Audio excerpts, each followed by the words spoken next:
आता आपल्या आवडत्या मालिकेचे संपूर्ण भाग मालिका प्रसारित झाल्यानंतर लगेचच पाहू शकता फक्त सन नेक्स्ट वर। भारतातील प्रेक्षकांसाठी मोफत सेवा।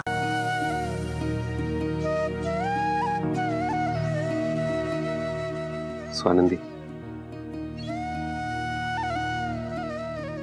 वहिनी, तुम्ही बऱ्या आहात ना?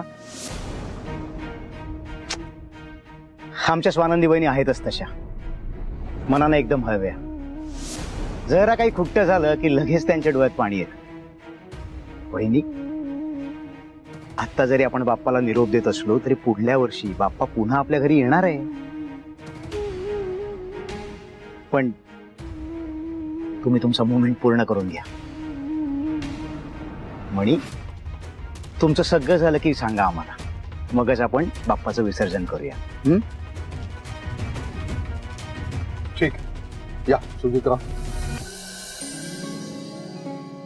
गणपती बाप्पा मोरया, मंगल मूर्ती मोरया, गणपती बाप्पा मोरया।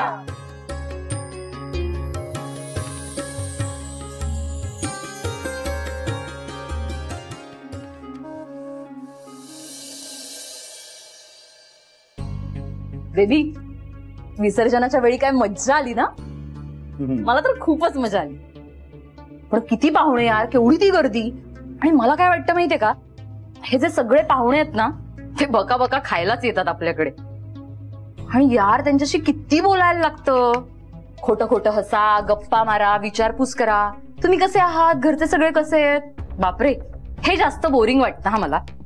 आणि गणपतीची केवढी तयारी, गणपती येण्याआधी तयारी, गणपती आल्यावर तयारी, गणपती गेल्यावर तयारी। माय गॉड, मला खूप दमायला झालं यार।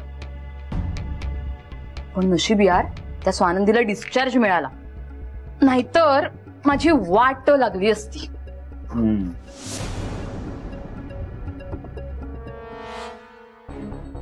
बेबी, ऐक ना, तू खड्ड्यात जा ना।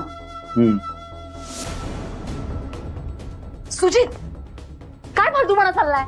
मी इतका वेळ तिथे काहीतरी बडबड करते आणि तुझं फक्त एवढंच चाललंय। काय फालतूपणा आहे यार हा, ऐकायचं नाहीये का माझं? काय बोलतेस, बोल।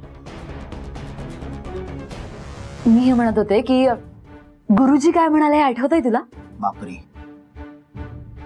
त्या गुरुजी केवढं बोलतात अगं, केवढं इग्नोर करतो मी त्यांना। तुझे नातेवाईक आहेत का गं आमचे? ते ती बडबड करता तुम्ही, तू पण आणि ते पण। बर, ते सगळे ठीक आहे, पण तुला आठवतंय का ते काय म्हणाले? काय म्हणाले? गुरुजी म्हणाले की पुढच्या वर्षी गणपतीच्या आधी आपल्या घरात एक छोटासा गणपती किंवा छोटीशी गौरी आलेली असेल।